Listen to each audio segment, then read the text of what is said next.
Got it? No. So let's not scold anybody here. It all depends on frame of reference. Okay, now get into the problem.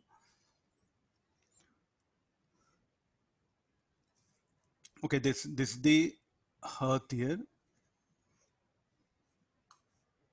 This was the spherical, no? So according to the modern, so they're having a mass m. Let's assume that one.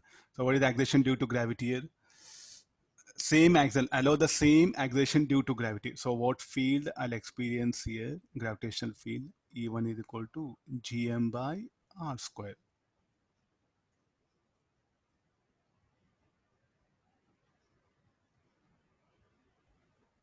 This is Earth. The modern, the earlier, what happened? The Earth, they assumed it to be flat.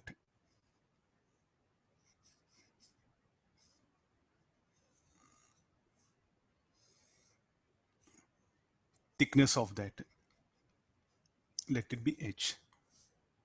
Okay, now get into, so this will become now h by 2.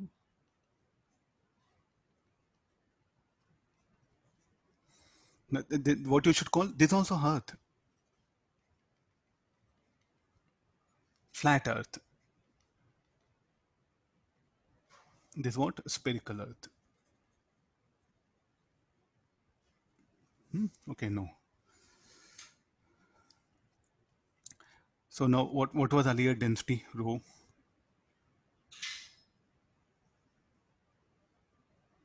So now also what happened density? It is actually rho only, just I made it h by 2 for our understanding purpose here. Okay, let's get into that one. We know the gravitational field strength due to what? Due to long sheet, no? That's what here they mean to say here.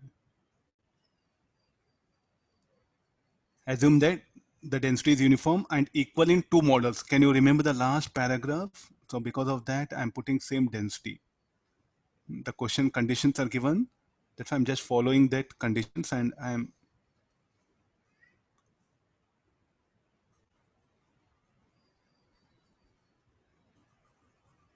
okay. No, so row and row, I'll put in the same both the diagrams.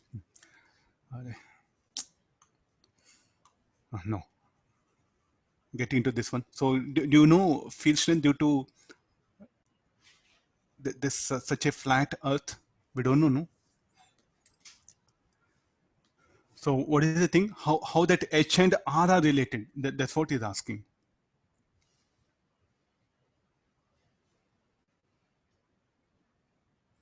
Okay, in terms of density, let me bring. So what is E1? E1 equal to G R square. What is M? M will be rho 4 by 3 pi R cube. So this will be 4 pi G rho R by 3. This E1. Let me calculate here. How the field strength here? The field strength here should be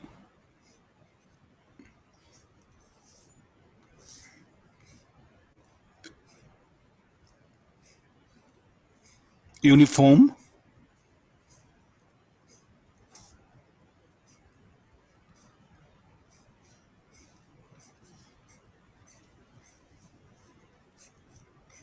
Put it like this. Now what is this dotted arrows? All these lines and arrows? The field strength. Okay, let this field strength be E2. Now how to calculate this E2?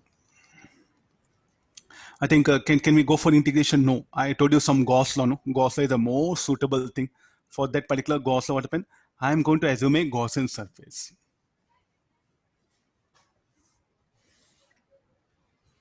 I'll assume a Gaussian surface here.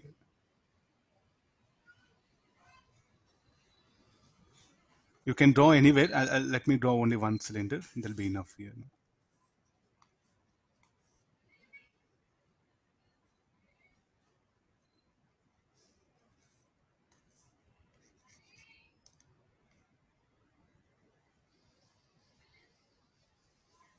I'm just showing the cylinder.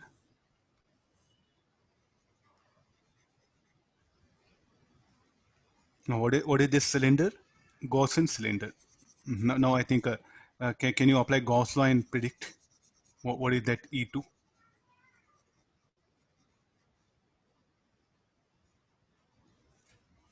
getting the problem. At least I think I helped everything. I helped almost everything.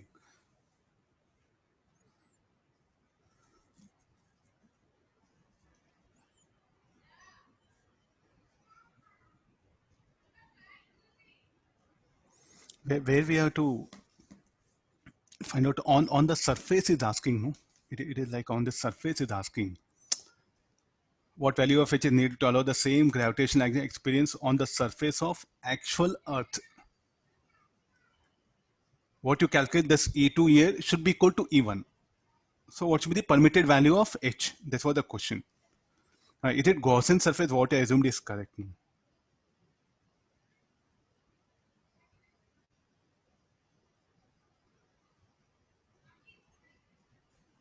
Or shall I proceed it till here? Sir, how do we come to know where to draw Gaussian surface? I think that is what the use of Gauss law you should learn.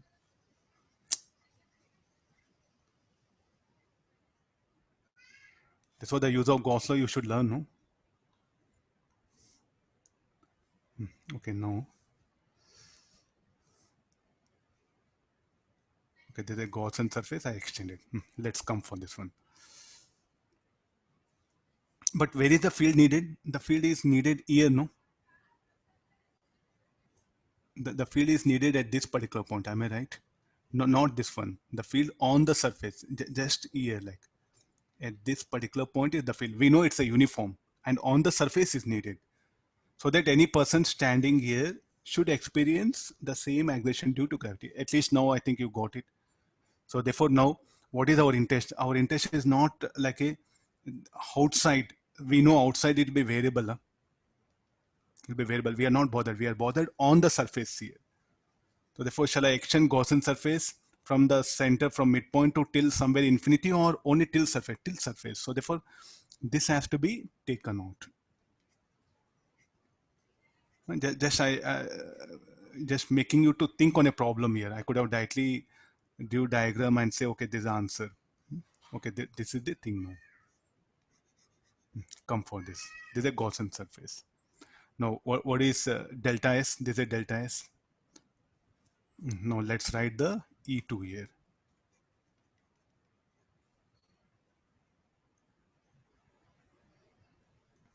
Get into the problem now. Apply the Gauss law. Minus E2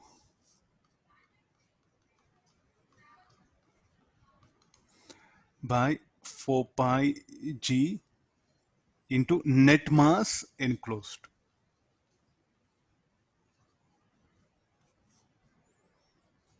And the angle between the n cap and E2 is 180 degrees. So therefore this will be, and E2 will be constant. So this will become ds into cos of 180. This is, yeah, only this much here. Let it be this one. So this integral of ds, so 4 pi g. What is the mass enclosed by Gaussian surface? Density into h by 2 into delta s. What is the integral of ds? Will be E2 delta s cos of 180.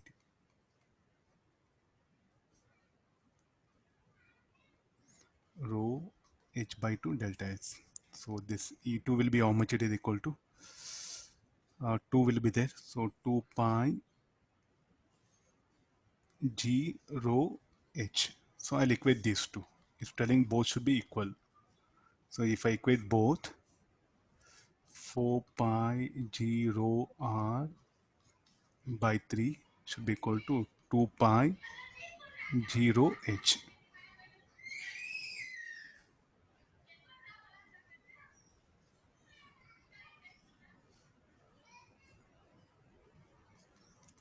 H equal to 2r by 3. And the, sir, what is ds? You're not showing ds. ds you can assume like this small. Then this will be delta s. Or instead of writing this E2 delta s directly, you could have written this one. Since we have followed this one, no? So if you are getting confusion, this integrals are how integral ds has become delta s. ds is a small elemental structure here. Okay, some of you are asking. So what is ds can be, and what is delta s? Delta s is this one. If I add small elemental structures, what you get? You get the delta s.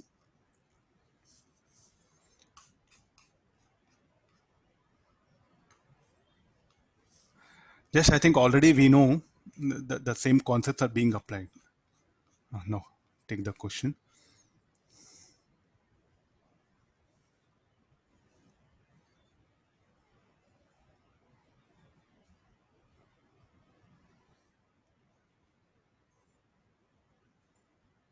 So we do have two things. One,